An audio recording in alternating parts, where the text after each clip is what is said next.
अस्सलाम वालेकुम। उम्मीद है कि आप सब खैरियत से होंगे। अल्लाह ताला आपके हक़ में बेहतरी फ़रमाए और आपको बहुत ज़्यादा कामयाबियों से नवाज़े।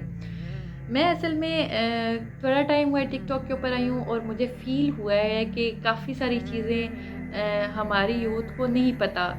उनको इस चीज़ का इल्म ही नहीं है, इस्लाम से रिलेटेड मतलब बेसिक चीज़ें भी जो होती हैं ना वो भी नहीं पता, जो पता होनी चाहिए। और एक सबसे बड़ी मिथ जो मैंने देखी, क्योंकि मैं इस्लामिक वीडियोज़ पोस्ट करती हूँ और मैंने ये सुना है कि अगर मैं कोई ऐसी अच्छी बात बता दूँ या कोई वजीफ़ा वगैरह बता दूँ या कोई कुरानी आयत वगैरह बता दूँ कि आप पढ़ लें, तो अल्लाह ताला ने इसमें शिफ़ा रखी हुई है। तो लोग आगे से कहते हैं वजीफ़ा हो या कोई ऐसी चीज़ हो ना, वो आलिम के बगैर पढ़ी नहीं जाती और आलिम के बगैर पढ़नी नहीं चाहिए।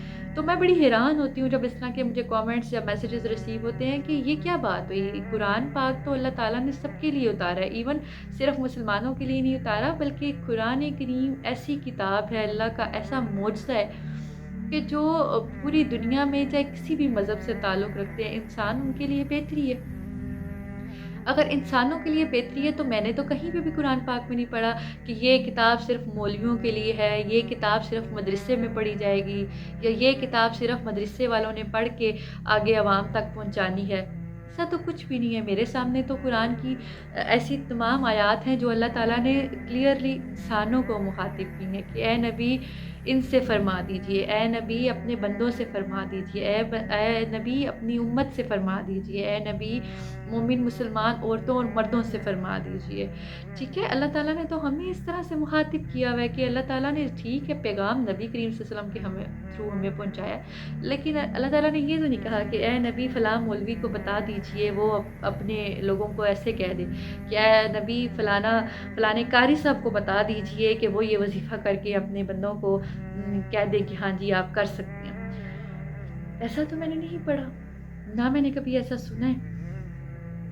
आपने मौलवी प्रोफ़ेशन को ईजाद किया हुआ है ना। अल्लाह ताला के नबी ने तो आखिरी हज्जतुल विदा के मौके पे फ़रमाया कि अल्लाह ताला की किताब यानी कुरान करीम और मेरी सुन्नत को, मेरी जो सीरत है, जो उनकी ज़िंदगी है, जो उनकी तालीमात है, उसको मज़बूती से थामे रखो और तफ़रीक़ा ना मचाओ। जब 2 चीज़ें वो क्लियर हमारे दरमियान छोड़ के गए हैं, एक कुरान और एक सुन्नत, तो फिर आपने भाग-भाग के कहाँ पे जाना है? उन्होंने कहा कि मैं ये किताब और सुन्नत फ़लाँ मौलवी को दे के जा रहा हूँ, फ़लाँ सहाबा को दे के जा रहा हूँ, फ़लाँ कारी को दे के जा रहा हूँ, बोला है ऐसे? नहीं बोला ना, तो फिर आप इसको खोल के क्यों नहीं पढ़ते?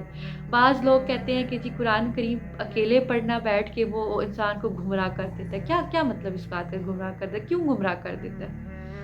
आपको अल्लाह की मोहब्बत पे शक है कि अल्लाह की मोहब्बत आपको गुमराह कर देगी? सेंस समझ आ रही है कोई आपको? कि अल्लाह ताला जो आपकी भलाई के लिए पैगंबर उतार रहा है, किताब उतार रहा है, वो आपको भला गुमराह कैसे कर सकते हैं? गलत बात है ना ऐसे। हाँ, कुरान करीम में कुछ वर्डिंग ऐसी है बिकॉज़ जो वर्ड टू वर्ड आपका तर्जुमा होता है ना, उसके अल्फ़ाज़ मुश्किल होते हैं। उसका जो मीनिंग है ना, वो आपको ढूँढने में थोड़ा-सा मसला होता है। तो अच्छी बात ये होती है कि जो थोड़ा-सा इल्म रखते हैं ना ग्रामर का, वो अरेबिक ग्रामर का, यानी हमारे मौलवी हज़रात हैं जो मदरसे में बच्चों को पढ़ाते हैं, तो वो उन्होंने अरेबिक ग्रामर पढ़ी होती है, वो आपको अच्छे से उसका ना मफ़हूम समझा सकते हैं, क्योंकि एक लफ्ज़ इतना ताकत रखता है कुरान का कि उसके अंदर पूरी एक स्टोरी होती है, ठीक है ना? तो वो इस तरह से होता है, एक लाइन में पूरी कहानी होती है। इस तरह से ऐसा, लेकिन अगर कुछ नॉर्मल आयात हैं, आप अगर उसको खोल के पढ़ते हैं, आप बिल्कुल भी गुमराह नहीं होंगे, बल्कि आपको पढ़ना चाहिए, खुद पढ़ना चाहिए। क्योंकि अल्लाह ताला ने हमसे कुरान करीम में ही तो कलाम किया हुआ है। हज़रत अली का एक कौल याद आ गया कि हज़रत अली फरमाते हैं कि जब मैं चाहता हूँ ना कि मैं अल्लाह से बात करूँ, तो मैं नमाज़ की तरफ रुजू करता हूँ, मैं नमाज़ पढ़ता हूँ, और जब मेरा दिल चाहता है ना कि अल्लाह पाक मुझसे बात करे और मैं सुनूँ, तो मैं कुरान करीम पढ़ता हूँ, ठीक है? यानी इस बात से साफ ज़ाहिर है कि अल्लाह ताला हमें मुखातिब करके हमारी भलाई के लिए हर बात कर रहे हैं। लेकिन हम हैं कि हम यहाँ पे कह रहे हैं कि जी इमाम के बगैर, मौलवी के बगैर या मुफ्ती के बगैर हमने कुरान पाक पढ़ा तो हम गुमराह हो जाएँगे, ये कितनी गलत बात है। क्या आपने कुरान पाक कभी खोल के पढ़ा है? आप गुमराह हुए हैं? तो आपने ये चीज़ लेबलाइज़ कर दी है कि हाँ जी, वाक़ई गुमराह हो जाते हैं। नहीं ना, तो फिर आप ऐसी बात क्यों करते हैं? قرآن پاک بہترین کتاب ہے انسان کی فلاح کے لیے، ٹھیک ہے۔ قرآن کریم کا جو مفہوم ہے، جو ٹاپک ہے، جو سینٹر آف گفتگو ہے، وہ ہے ہی انسان اور انسانیت پہ بات کی ہوئی ہے۔ قرآن کریم میں چاہے سیاسی، چاہے معاشی، چاہے ذاتی، چاہے معاشرتی، کسی بھی طرح کا مسئلہ ہو، قرآن کریم نے ہم سے اس ٹاپک پہ بات کی ہوئی ہے۔ آپ سیاست کے بارے میں کچھ جاننا چاہتے ہیں تو آپ قرآن پاک کھولیں، ٹھیک ہے۔ آپ معاشی لحاظ سے کچھ جاننا چاہتے ہیں تو آپ معاشرتی لحاظ سے اس کو دیکھیں، ٹھیک ہے۔ سوشل ایشوز کے اوپر آپ کو بات کرتا ہوا قرآن پاک نظر آئے گا، ٹھیک ہے۔ آپ فائنینشیل ایشوز کے اوپر بات کرنا چاہتے ہیں، آپ حکومت کے اوپر بات کرنا چاہتے ہیں، آپ تاجروں کے اوپر، کاروبار کے اوپر بات کرنا چاہتے ہیں، کچھ سوچنا چاہتے ہیں، کچھ دیکھنا چاہتے ہیں، تو آپ قرآن سے اس چیز کا علم حاصل کریں۔ آپ کو قرآن پاک ہر طرح کا جواب دے گا، ٹھیک ہے۔ آپ ایک لو لیول پہ بیٹھے ہوئے ہیں، ٹھیک ہے۔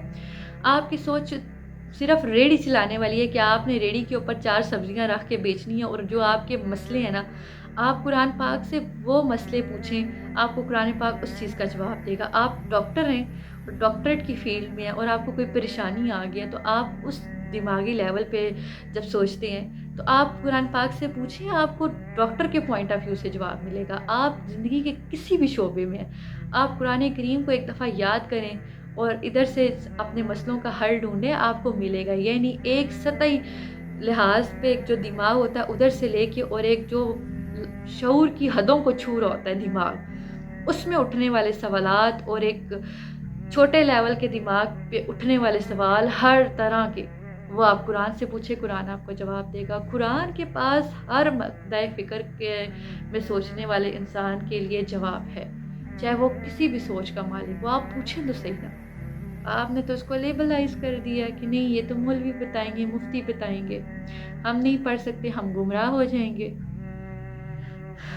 بہت غلط ہے یہ چیز۔ میں آپ سے یہ کہوں گی، ریکویسٹ کروں گی کہ آپ اس چیز سے باہر آئیں، اور اسی چیز کو مد نظر رکھتے ہوئے میں یہ کوشش کرنا چاہتی ہوں، آپ میرا اس کوشش میں ساتھ دیں، کہ قرآن پاک کی 114 آیات ہیں، ٹھیک ہے۔ ان آیات کو میں ترجمے کے ساتھ خلاصہ بیان کروں گی، تاکہ جو ہماری یوتھ میں ایک چیز ہے نا کہ ان کو سرے سے ہی قرآن کا نہیں پتہ، وہ ان کو سمجھ آ سکے۔ یعنی مثال کے طور پہ جیسے سورۃ فاتحہ ہے، ٹھیک ہے، تو میں اپنی نیکسٹ ویڈیو میں یہ بتاؤں گی کہ سورۃ فاتحہ میں اللہ تعالیٰ نے ہم سے کیا بات کی ہے، اللہ تعالیٰ ہم سے کیا ڈیمانڈ کر رہے ہیں، ٹھیک ہے، اور ہمیں کس طرح سے لائف گزارنی چاہیے۔ تو وہ ایک میں چھوٹے چھوٹے پارٹس کی صورت میں، ایسے ویڈیو کلپ کی صورت میں یہ چاہتی ہوں کہ جتنا مجھ سے ہو سکے نا، جتنا مجھ سے ہو سکے، اللہ تعالیٰ مجھے توفیق دے، میں اس چیز کو پروموٹ کروں، اور میں جو ایک صورت ہے اس کا ایٹ لیسٹ خلاصہ آپ کو بتا دوں کہ اللہ تعالیٰ چاہتے کیا ہے۔ امید ہے کہ آپ لوگ میرے اس سفر میں میرا ساتھ دیں گے، اور بھی لوگوں کو کنیکٹ کریں گے، تاکہ قرآن پاک کی زبان، قرآن پاک کے الفاظ، قرآن پاک ہم سے کیا کہہ رہا ہے، وہ عام لوگوں تک بھی جا سکے، ٹھیک ہے۔ میں کوئی قرآن پاک کھول کے یہاں پہ پڑھنے نہیں والی کہ ہاں جی یہ صورت ہے، اس کا یہ مطلب ہے، اس کا یہ، لیکن جو مجھے پتہ ہے میں آپ کو آ کے اسی طرح سے بتا دوں گی کہ سورہ فاتحہ میں اللہ تعالیٰ نے یہ فرمایا۔ آپ کا کام ہے کہ اس کو کنفرم کرنا۔ جب آپ وہ بات کنفرم کریں گے تو اس کو اپنی زندگی کا حصہ بنا لیں۔ میں یہ خدمت کے طور پہ کہہ لیں کہ میں یہ اس طرح سے کام کرنا چاہتی ہوں، اور امید ہے کہ آپ مجھے اس چیز میں سپورٹ کریں گے، مجھے ہیلپ کریں گے، اور میرے اس پیغام کو آپ دوسروں تک بھی پھیلائیں گے، ٹھیک ہے، تاکہ زیادہ سے زیادہ لوگوں کو ایٹ لیسٹ قرآن کا نالج ہو جائے کہ ایٹ لیسٹ ہمیں قرآن کیا رہا ہے، ٹھیک ہے۔ اللہ تعالیٰ ہم سے کیسے مخاطب ہوتا ہے، کیسے اپنے غصے کو ظاہر کرتا ہے، کیسے اپنے محبت کو ظاہر کرتا ہے، کیسے اپنے عذاب کو ہم پہ ظاہر کرتا ہے، اور ہمیں کس سمت میں اپنی زندگی کو گزارنا ہے۔ انشاءاللہ آنے والے دنوں میں ایک سیریز کے ساتھ ہم سلسلے کو جاری کریں گے۔ آپ سے امید ہے کہ آپ میرے ساتھ جڑے رہیں، اور باقی لوگوں کو بھی اس سفر میں شامل کریں۔ جیسے جیسے آپ کسی کو یہ چیز بھیجیں گے تو آپ کی بھی ظاہری سی بات ہے نیک عمل میں آپ کے بھی اضافہ ہوتا جائے گا، اور میری اس کوشش میں آپ کا بھی حصہ ڈلتا رہے گا، اور آپ کو بھی اس چیز کا ثواب ہوتا رہے گا۔ انشاءاللہ اگلی ویڈیو میں جلدی ملیں گے، اور قرآن پاک کی کسی آیت کے ویڈیو ترجمے کے ساتھ اور خلاصے کے ساتھ آپ سے ملاقات ہوگی۔ ابھی کے لیے مجھے اجازت دے دیں۔ اللہ حافظ۔